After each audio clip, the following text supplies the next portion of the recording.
नमस्कार, मैं रवीश कुमार। धर्मेंद्र प्रधान को कैसा लगता होगा, खासकर जब खाने बैठते होंगे तब उन्हें कैसा महसूस होता होगा कि उनके इस्तीफे की मांग को लेकर जंतर मंतर पर सोनम वांगचुक और आइसा संगठन के 6 छात्रों ने 18 दिनों से भोजन नहीं किया है और उनकी सेहत लगातार बिगड़ती जा रही है। क्या धर्मेंद्र प्रधान को यह बात परेशान नहीं करती होगी कि उनके कारण कुछ लोगों ने भोजन का त्याग कर दिया, मगर वे नियमित रूप से नाश्ता, भोजन और रात्रि भोजन किए जा रहे हैं। धर्मेंद्र प्रधान ने खाना पीना छोड़ दिया हो, ऐसी कोई जानकारी मुझे दिखी नहीं। लेकिन मेरी कल्पनाएं बेचैन हैं यह जानने के लिए कि इस समय सोनम वांगचुक अनशन पर हैं, जिन्हें लेकर अनशन पर हैं धर्मेंद्र प्रधान, क्या वो भोजन पर हैं? इसलिए हमारा थंबनेल है एक अनशन पर एक भोजन पर। वैसे भोजन तो कॉकरोच जनता पार्टी के संस्थापक अभिजीत दीपके भी कर रहे हैं और उनसे भी कहा जा रहा है सोनम वांगचुक अनशन पर क्यों हैं, आप क्यों नहीं? तो ये भी एक एंगल है। मेरे पास इस तरह की निजी जानकारी नहीं है कि धर्मेंद्र प्रधान क्या खाना पसंद करते हैं, कितना खाना पसंद करते हैं, क्या उन्हें भोजन में इन दिनों मन भी लग रहा है। सोनम वांगचुक के अनशन की खबर सुन सुनकर भरपेट खाते होंगे या इन दिनों आधी थाली छोड़कर उठ जाते होंगे। हम इस वीडियो में सोनम वांगचुक और 6 छात्रों के अनशन के संदर्भ में राजनैतिक रूप से धर्मेंद्र प्रधान का भोजन से क्या रिश्ता रहा है उसे जानने की कोशिश कर रहे हैं। उन्हीं की डाली हुई तस्वीरों के जरिए हम यह देखने की कोशिश करेंगे कि एक नेता भोजन को कैसे राजनीतिक हथियार बनाता है जब वह चुनाव के मैदान में होता है। किसके साथ भोजन करेगा महत्व की बात हो जाती है, लेकिन उसी नेता के इस्तीफे को लेकर जब दूसरे लोग दाना पानी छोड़ देते हैं तब भोजन के साथ उस नेता का क्या रिश्ता रहता होगा। क्या वह अपने भोजन का सार्वजनिक प्रदर्शन कर सकते हैं? 2 साल पुराना यह वीडियो धर्मेंद्र प्रधान के फेसबुक से मिला। ओडिशा का पखाला एक पारंपरिक व्यंजन है जिसे यहां परोसा गया है। इस पुराने वीडियो के जरिए एक सवाल कौंध रहा है कि क्या धर्मेंद्र प्रधान इसी तरह इन दिनों भोजन कर रहे हैं, मतलब कोई उनके नाम से अनशन पर है, उन्हें खाने का मन करता होगा। यह सवाल पत्रकार का ना भी हो मगर साहित्यकार का तो हो सकता है। किसी कवि की कल्पना धर्मेंद्र प्रधान के खाने की मेज तक पहुंच ही सकती है। यह तस्वीर उस वक्त की है जब धर्मेंद्र प्रधान ओडिशा के संबलपुर के बीजेपी के दलित नेता अजय टांडी के घर भोजन कर रहे हैं। 2023 की यह तस्वीर कोलकाता की है जब धर्मेंद्र प्रधान बीजेपी के कार्यकर्ता शंकर के घर भोजन कर रहे हैं। राजनेताओं को ऐसे फोटो वीडियो आम करने पड़ते हैं क्योंकि कार्यकर्ता के घर भोजन करने से, दलित परिवार के साथ भोजन करने से अच्छा राजनीतिक संदेश जाता है। 2023 में धर्मेंद्र प्रधान ने कोलकाता में दलित कार्यकर्ताओं के घरों पर जाकर कई बार भोजन किया। उसकी तस्वीरें उन्होंने ट्विटर पर डाली। नेता जब भी किसी दलित के घर भोजन करते हैं उसकी तस्वीर जरूर डालते हैं, मगर किसी उद्योगपति के साथ प्राइवेट डिनर करते हैं उसकी तस्वीर ना के बराबर डालते हैं। जब भंडारा करते हैं तो उसकी तस्वीर जरूर डालते हैं, जिनमें आप उन्हें दूसरों को भोजन या प्रसाद परोसते देख सकते हैं। नेताओं को बहुत सावधान रहना पड़ता है। अगर वे किसी की शादी या पार्टी में भोजन कर रहे हैं तो इसका ध्यान रखा जाएगा कि यह वीडियो बाहर ना जाए, वरना वायरल हो जाएगा कि धर्मेंद्र प्रधान के इस्तीफे को लेकर 7 लोग 18 दिनों से अनशन पर हैं और मंत्री जी किसी की शादी में जमकर भोजन कर रहे हैं। तो इतना आप कह सकते हैं कि इन दिनों धर्मेंद्र प्रधान का भोजन एकांत का भोजन तो हो गया होगा। वे सार्वजनिक या निजी तौर पर भोजन करने की तस्वीर डालने से बचेंगे जरूर। 16 जुलाई को जंतर मंतर पर एक दिन के लिए भूख हड़ताल का आह्वान किया गया है। इसमें बड़ी संख्या में लोग भूख हड़ताल पर बैठेंगे। जंतर मंतर पर अनशन पर बैठने वालों की संख्या लगातार बढ़ती जा रही है। कृष्णा स्वामी, राहुल यादव, हम्माद, स्वतंत्रता, आदित्य, रवि, नीतीश यादव, नरेंद्र, अमित नीति, शीतल, सौरभ यादव, राजेश वर्मा, ये कुछ नाम हैं जो सोनम वांगचुक और आयशा के संगठन से जुड़े छात्रों के अलावा अनशन पर बैठे हैं। हमारा सवाल है कि सोनम वांगचुक, नेहा, दानिश, दीपक, आमीन, ऋषिकेश, मनीष अनशन पर हैं। इनकी हालत बिगड़ती देखकर क्या धर्मेंद्र प्रधान भोजन पर हो सकते हैं? जनवरी 2015 की यह तस्वीर धर्मेंद्र प्रधान ने अपने ट्विटर हैंडल पर डाली है। उस वक्त धर्मेंद्र प्रधान स्वामी विवेकानंद के विचारों के महत्व पर बोलने के लिए जेएनयू के हॉस्टल मेस गए थे। इस दूसरी तस्वीर में वे छात्रों के साथ जेएनयू के ढाबे पर भोजन भी कर रहे हैं। उन्होंने लिखा भी है कि ढाबे पर भोजन किया, अच्छा लग रहा है कि राष्ट्रीय मुद्दों में छात्रों की दिलचस्पी है। अब उसी जेएनयू से पीएचडी कर रही नेहा उनके ही इस्तीफे की मांग को लेकर 18 दिनों से अनशन पर हैं। क्या धर्मेंद्र प्रधान राष्ट्रीय मुद्दों में नेहा की दिलचस्पी पर कुछ कहना चाहेंगे? नेहा भी तो अनशन पर है। मुझे उम्मीद है जेएनयू की छात्रा की यह बात धर्मेंद्र प्रधान से लेकर तमाम लोग भी सुनना चाहेंगे कि छात्रों की राजनीतिक समझ कितनी साफ होती है। ये कभी भी सरकार के कॉन्शियंस को अपील नहीं थी। हम बहुत अच्छे से वाकिफ हैं कि सरकार की कॉन्शियंस अगर जागती है तो किन मुद्दों पर जागती है और किस चीज़ के लिए उन्हें पीड़ा महसूस होती है। और शिक्षा का मुद्दा, आम जनता, आम छात्रों के भविष्य का मुद्दा कभी भी उनमें से एक रहा नहीं है। तो जब हमने ये डिसाइड किया कि हम एक भूख हड़ताल पे बैठेंगे जो धर्मेंद्र प्रधान के इस्तीफे तक चलेगा, ये अपील इस देश की आम आवाम से थी।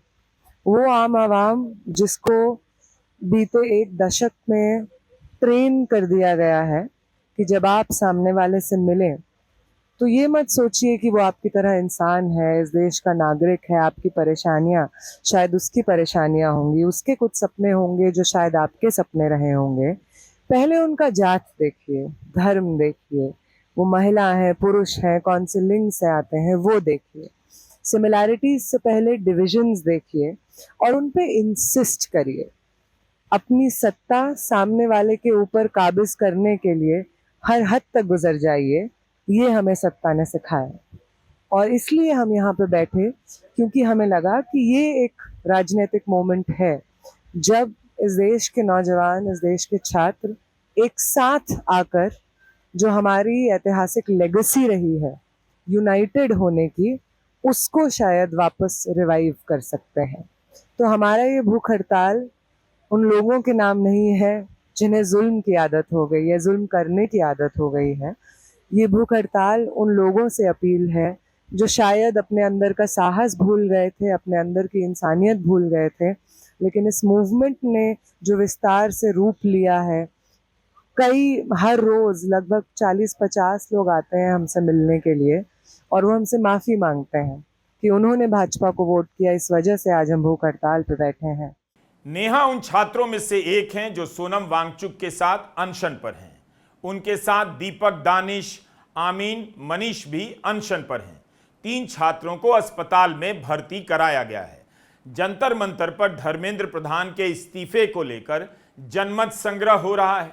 उन्हें इस्तीफा देना चाहिए? आप हां या ना में टिक कर इस कागज को इस बक्से में डाल सकते हैं। क्यूआर कोड से भी लगता है जनमत संग्रह में हिस्सा लिया जा सकता है।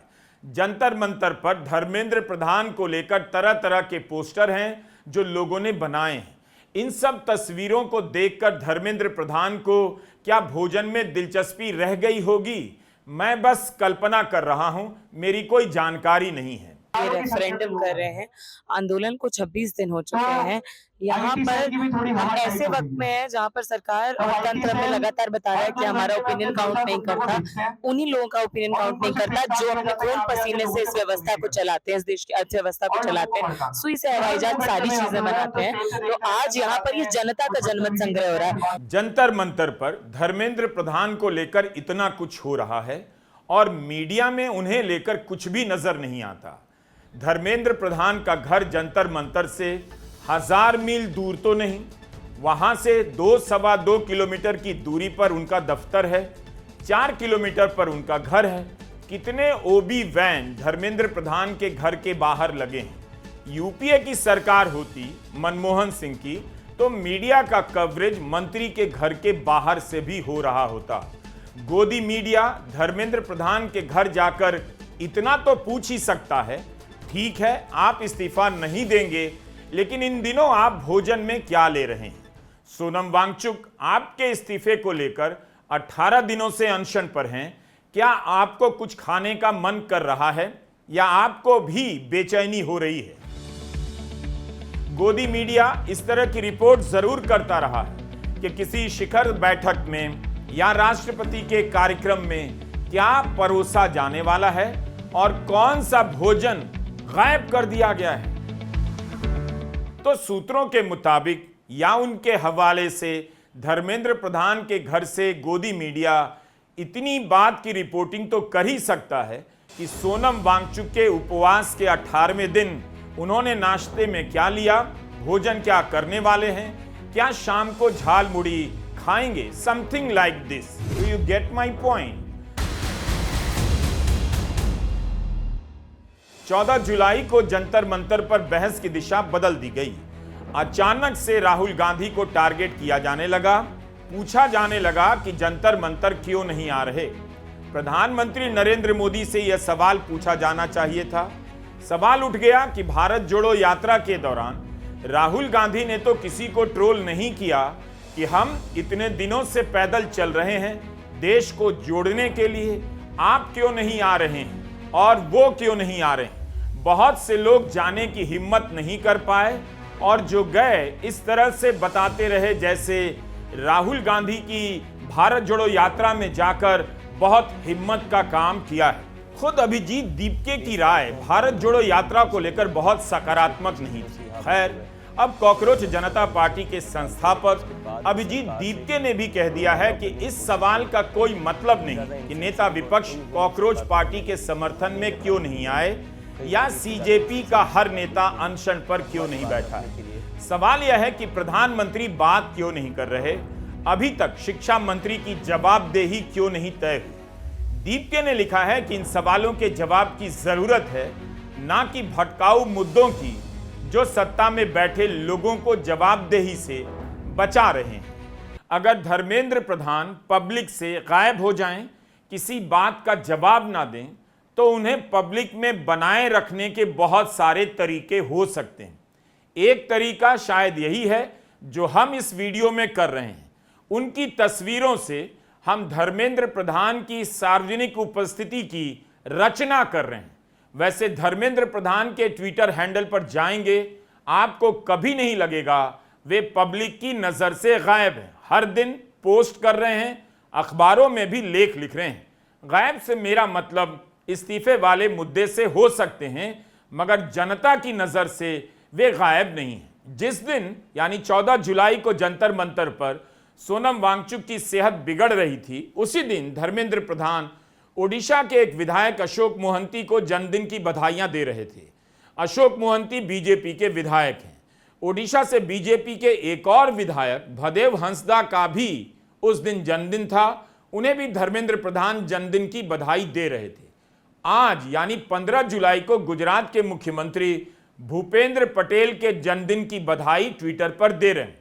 गुरु के महत्व पर गीता के श्लोक भी ट्वीट कर रहे हैं। ट्विटर पर प्रधान चारों तरफ मौजूद नजर आते हैं। राहुल गांधी की जगह अगर धर्मेंद्र प्रधान को जंतर मंतर बुलाने का अभियान चलता तो हो सकता है कि सफलता मिल जाती।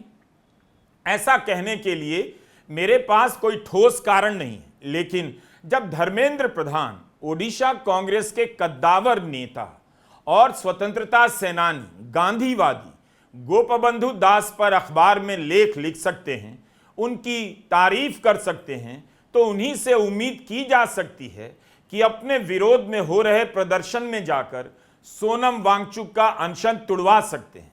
मैं उम्मीद की बात कर रहा हूं। प्रमेय अखबार में छपे इस लेख को धर्मेंद्र प्रधान ने ही ट्वीट किया है। गोपबंधु दास की 150वीं जयंती पर धर्मेंद्र प्रधान ने उन्हें ओडिशा की शान बताया है। असहयोग आंदोलन में उनकी भूमिका की बात की है। गोपबंधु दास के कांग्रेस और महात्मा गांधी के रिश्ते पर भी चर्चा की है। धर्मेंद्र प्रधान लिखते हैं, खुद ब्राह्मण परिवार में जन्मे होने के बावजूद गोपबंधु दास ने जाति विरोधी राजनीति में बढ़ चढ़कर हिस्सा लिया। जब लोग जाति वंश पंथ के आधार पर विभाजित थे, गोपबंधु सबको एक साथ जोड़ने की बात करते थे। जब कोई बीमार दिखाई देता, कोई भूखा दिखाई देता, तो वह उनका अपना दुख बन जाता। गोपबंधु दास की इस खूबी को याद करने वाले धर्मेंद्र प्रधान को क्या जंतर मंतर पर बैठे छात्रों और सोनम वांगचुक की पीड़ा दिखाई दे रही है? यह कैसे हो सकता है कि जिस दिन आप एक गांधीवादी नेता की खूबियों की तारीफ में लेख लिख रहे हैं, उसी दिन गांधीवादी तरीके से अनशन पर बैठे लोगों से आप संवाद नहीं कर रहे, उनसे कोई बात नहीं कर रहे, ना ही उनके दुख को गोपबंधु दास की तरह महसूस कर पा रहे हैं। जंतर मंतर पर जाकर इस्तीफा देना नहीं देना अलग बात है, मगर सोनम वांगचुक से मिलना कोई मुश्किल काम तो नहीं। लेकिन यह कम बड़ी बात नहीं कि धर्मेंद्र प्रधान कांग्रेस नेता के योगदान पर ओडिशा के अखबार में लेख लिख रहे हैं। गोपबंधु दास का जीवन शानदार है और सभी को उनके बारे में जानना चाहिए। वे 1920 में उत्कल प्रदेश कांग्रेस कमेटी के पहले अध्यक्ष बने, 8 साल तक अध्यक्ष रहे। ओडिशा की स्थापना में उनका बड़ा योगदान था। एक ऐसे समय में जब दूसरे दलों को जबरदस्ती तोड़कर बीजेपी अपने में मिला रही है, धर्मेंद्र प्रधान कांग्रेस के पहले प्रदेश अध्यक्ष और उनके योगदान को याद कर रहे हैं। उम्मीद करनी चाहिए कि धर्मेंद्र प्रधान से प्रेरित होकर प्रधानमंत्री नरेंद्र मोदी भी जवाहरलाल नेहरू के योगदान पर लंबा सा लेख लिख पाएंगे। क्या धर्मेंद्र प्रधान को यह तस्वीर याद आती होगी? मार्च 2023 की इस मुलाकात की उन्होंने तारीफ की। क्या उन्हें इन दिनों यह बात परेशान कर रही होगी कि जिस व्यक्ति से मिलकर अच्छा लगा वही उनके ही इस्तीफे को लेकर अनशन पर है? अगर इस्तीफा देने से सोनम वांगचुक की जान बच सकती है तो दे देता हूं। राजनीति में सब कुछ इतना आसान नहीं होता। हम बस साहित्य की नजर से देख रहे हैं, कल्पना कर रहे हैं। E20 का मामला आया तब नितिन गडकरी सामने आकर उसका बचाव करने लगे। कहने लगे उन्हें एक भी शिकायत पूरे देश से नहीं मिली है, बल्कि जिन लोगों ने E20 से गाड़ी खराब होने की बात कही वही कान पकड़कर माफी मांगते नजर आए। डर गए या क्या हुआ वही जानते होंगे। यही काम धर्मेंद्र प्रधान क्यों नहीं कर पा रहे? वे भी तो कह सकते हैं, ठीक है भारत में परीक्षाओं में धांधली होती है, पेपर लीक होते हैं, लेकिन पूरे देश से एक भी माता पिता ने इस बात की शिकायत नहीं की है। इसका मतलब है मेरा काम भी ठीक है, तो इस्तीफा किस बात का दूं? सिंपल। धर्मेंद्र प्रधान कोई साधारण नेता नहीं है। ओडिशा के देवगढ़ से सांसद बने, बाद में बिहार से राज्यसभा पहुंचे, फिर संबलपुर से जीतकर सांसद बने और 26 साल से विधायक से लेकर सांसद बने हुए हैं। लगातार इन 26 सालों में 13 साल से केंद्र में मंत्री हैं। जाहिर है धर्मेंद्र प्रधान की नजर ओडिशा के मुख्यमंत्री पद पर भी रही होगी। मोहन चरण मांझी के मुख्यमंत्री बनने के बाद फिलहाल उनके लिए यह दरवाजा बंद हो चुका है। केंद्र सरकार से भी निकाले गए तो कहां जाएंगे, यह सवाल उनके सामने आ सकता है। बीजेपी के अध्यक्ष पद पर नितिन नवीन भी आ चुके हैं। इस समय ओडिशा से तीन केंद्रीय मंत्री हैं, जुअल ओराम, अश्विनी वैष्णव और धर्मेंद्र प्रधान। अश्विनी वैष्णव भी प्रभावशाली नेता हैं। धर्मेंद्र प्रधान के इस्तीफे के बाद वैष्णव का प्रभाव और बढ़ सकता है। क्या यह धर्मेंद्र प्रधान के लिए अच्छा होगा? क्या प्रधान इन सब सवालों को लेकर सोच रहे हैं? क्या वैष्णव खुश हो सकते हैं कि प्रधान का इस्तीफा हो गया? मेरे पास दोनों के निजी और राजनीतिक रिश्तों को लेकर कोई जानकारी नहीं है। मैं बस सियासी संभावनाओं की बात कर रहा हूं। हो सकता है धर्मेंद्र प्रधान और वैष्णव बहुत अच्छे दोस्त हों, एक दूसरे के लिए कुर्सी छोड़ देने के लिए तैयार रहते हों। धर्मेंद्र प्रधान का इस्तीफा नहीं होगा, इतने दिनों से नहीं हुआ। राजनीति में आप नहीं कह सकते कि आगे भी नहीं होगा। यह इस पर निर्भर करेगा कि आरएसएस धर्मेंद्र प्रधान का कितना साथ देता है और ओडिशा की राजनीति में धर्मेंद्र प्रधान के विरोधी इस मौके का लाभ कैसे उठाते हैं। देश की शिक्षा का जो हाल है उसे जानने के लिए आपको ज्यादा मेहनत नहीं करनी। अपने ही शहर में 3 से 5 किलोमीटर चलना है, किसी भी कॉलेज में पहुंच जाना है, आपको सब दिख जाएगा। फिर मोदी सरकार के उन मंत्रियों के नाम निकाल कर भी देखिए जिनके बच्चे विदेशों में पढ़ रहे हैं। क्या उन्होंने गलत किया? बिल्कुल सही काम किया। उनके बच्चों को भी पूरा हक है कि वे भारत के कॉलेजों में पढ़कर अपना करियर बर्बाद होने से बचा लें। आप भी अपने बच्चों को विदेश भेजा कीजिए। अगले 20 साल तक इसमें कोई बदलाव नहीं होने वाला है। अभी धर्म की राजनीति का दौर है, शिक्षा की राजनीति का दौर नहीं आया है और ना आएगा। नमस्कार, मैं रवीश कुमार।